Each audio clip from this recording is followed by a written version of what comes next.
जयंतीचे अनेक सोहळे, अनेक गाणे, अनेक कार्यक्रम तुम्ही पाहिले असतील वेगवेगळ्या ठिकाणी. खरं तर दरवर्षी आपण ही जयंती साजरी करतो, ह्याचा आनंदोत्सव तर आपण साजरा केलाच पाहिजे. पण ही जयंती आपण दरवर्षी साजरी करतो ती आपल्यापैकी प्रत्येकाच्या मनात पुन्हा एकदा भीमरावाचे विचार, बाबासाहेबांचे विचार, आंबेडकरांचे विचार आले पाहिजे. खऱ्या अर्थाने आपण समाज सुधारण्याच्या मार्गावर चाललं पाहिजे. आणि म्हणून त्या वेगवेगळ्या प्रयोगांमधून महाराष्ट्राची लोकपरंपरा तितक्याच ताकदीने नटलेली आणि सजलेली आहे. त्या लोकपरंपरेला हाताशी धरत समाज प्रबोधनाची कास तुम्हा सगळ्यांसमोर ठेवणार आहोत. कारण हे जे दिग्गज आहेत ना, हे जे सगळे मागे दिग्गजांचे फोटो लावलेले आहेत, गौतम बुद्ध असतील, संत रोहिदास असतील, सम्राट अशोक असतील, महात्मा ज्योतिराव फुले असतील, बाबासाहेब आंबेडकर आहेत, छत्रपती शिवाजी महाराज, या सगळ्यांनी प्रत्येकाने समाज सुधारण्याची कास धरली होती. ते समाजाला घाबरले नव्हते. समाजातल्या अंधश्रद्धेला सुद्धा त्यांनी तितक्याच ताकदीने घाला सोडला होता. मग ही अंधश्रद्धा फक्त त्या देवादिकांच्या लोकांमध्ये असायला भाग नाही. मंडळी, बाबासाहेबांचा फोटो तुमच्या पाकिटात ठेवल्याने काही पाकिटातले पैसे वाढणार नाहीत बरं का. बाबासाहेबांचा फोटो घरात लावून त्याला दररोज सकाळी नमस्कार केल्याने डोक्यामध्ये ज्ञानाचा प्रकाश पडणारा असा अजिबात नाही. बाबासाहेबांनी अजिबात असं म्हटलेलं नाही.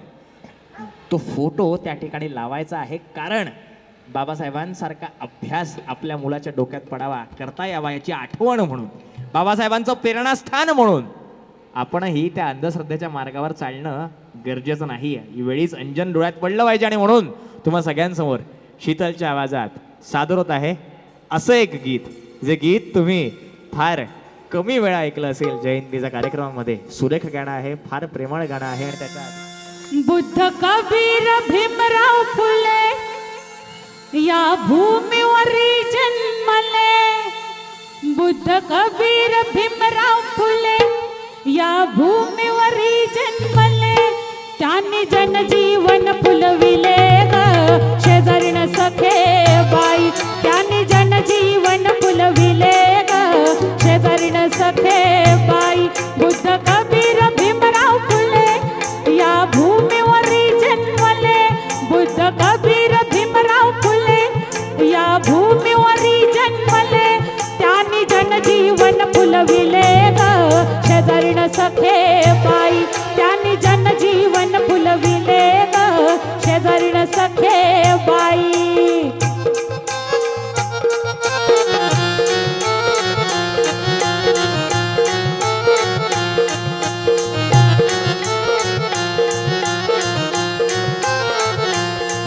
देवाच्या नावावर जे करती छुमंतर. देवाच्या नावावर जे करती छुमंतर. देव नेमका काय तो खरं तर आपल्याला सुद्धा ठाऊक नाही. कुठे असतो, कुठे भेटतो, कसा मिळतो, आपल्याला कधी बघितला नाही.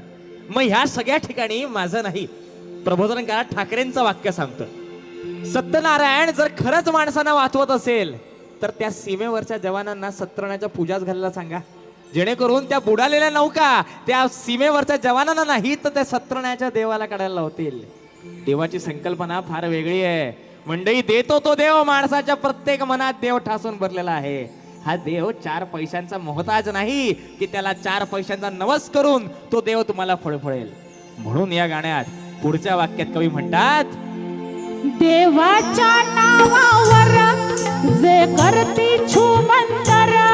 देवाच्या नावावर जे करती छुमंतर. ते भरती आपुले घर ग शेजारीन सखे बाई. ते भरती आपुले घर ग शेजारीन सखे बाई.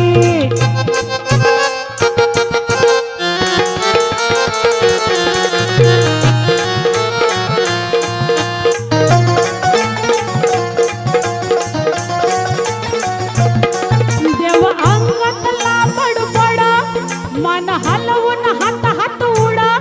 देव अंगातला बडबड मन हलवून हात हात उडा. कोकणात गेलो होतो एकदा मामाकडे बरं का. कोकणातले बरेच जण असतील नाही का. कोकणात गेलो होतो, त्या ठिकाणी सगळे गावकरी जमले होते. नवस वगैरे काहीतरी चाललेला, नवसाचा वगैरे चाललेला असताना अचानक आवाज आला. ब ब ब ब ब ब. मी लहान होतो बऱ्यापैकी, लक्ष केलं आसपास. हळूच गर्दीतून एक बाई केस बीस सोडत हळूहळू पुढे आली. ब ब ब ब ब. आवाज वाढला. खरं तर कोणीच लक्ष देत नव्हतं. लक्ष कोणी देत नाही म्हणून आवाज अजून जास्त वाढला. आवाज जास्त वाढला. मी विचारलं काय झालं. अंगात आलंय बाबा. अंगात आलेल्या माणसांना पाया पडायचे असतात.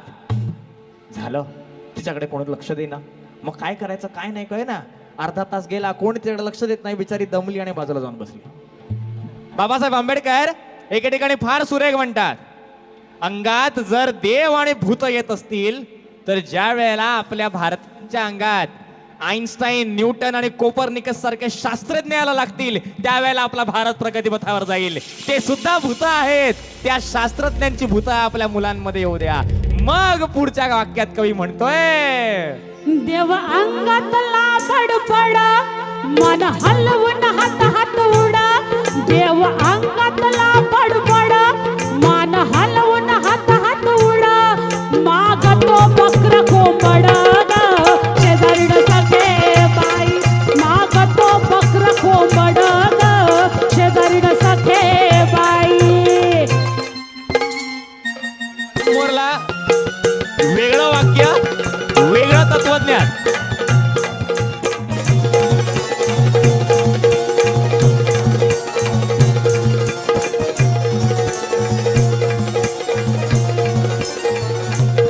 सुख देवच देतोय जीवा, पोर देतोय मागशील तवा. सुख देवच देतोय जीवा, पोर देतोय मागशील तवा. माणसाची पुढची पिढी जन्माला येणं हे निसर्गरित्या पुरुष आणि स्त्री शिवाय शक्य नाही. नर आणि मादी निसर्गाने ही जोडी करून ठेवलेली आहे. फक्त माणसांमध्ये नाही, जगातल्या समाजातल्या प्रत्येक ठिकाणी आहे. मग त्या उदी अंगारे धुपारे देणाऱ्या बाबांच्याकडे जाऊन कशाला स्वतःच्या जीवाचे हाल करून घ्यायचे. त्या उदी भस्म अंगार धुपाऱ्यांनी खरं तर काहीच होत नाही. आयुष्यात श्रद्धा आणि अंधश्रद्धा ह्याच्यामध्ये जरी लकीर लहान असली तरी श्रद्धा ना तुमच्या मनगटांवर आणि तुमच्या विचारांवर पाहिजे. ज्या वेळेला ही विचारांवरची श्रद्धा वाढेल त्यावेळेला आपसुकच समाजातली अंधश्रद्धा कमी होईल आणि या बोंधी डोंगू साधू भावांचा धंदा आपसुक बंद पडेल. म्हणून हा कवी पुढच्या वाक्यात म्हणतोय, सुख देवच देतोय जीवा, पोर देतोय मागशील तवा. सुख देवच देतोय जीवा, पोर देतोय मागशील तवा. मग नवरा कशाला हवा ग शेजारीण सखे बाई. मग नवरा कशाला हवा ग शेजारीण सखे बाई.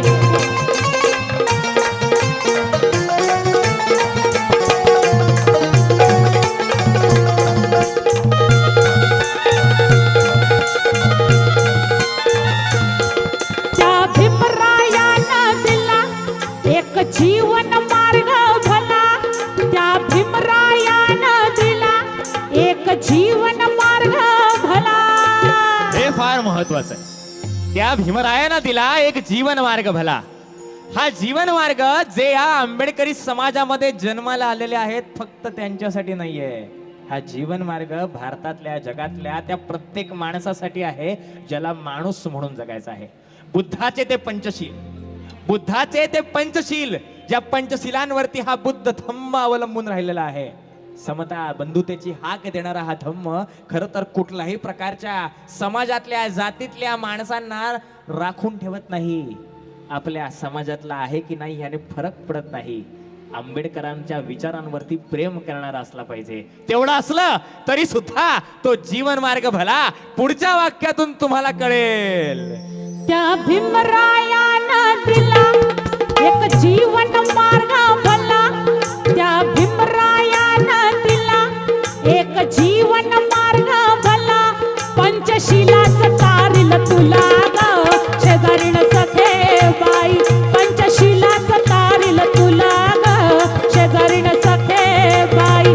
बुद्ध कबीर भीमराव फुले या भूमीवरी जन्मले. बुद्ध कबीर भीमराव फुले या भूमीवरी जन्मले. त्यांनी जनजीवन फुलविले ग शेजारीण सखे बाई. त्यांनी जनजीवन फुलविले ग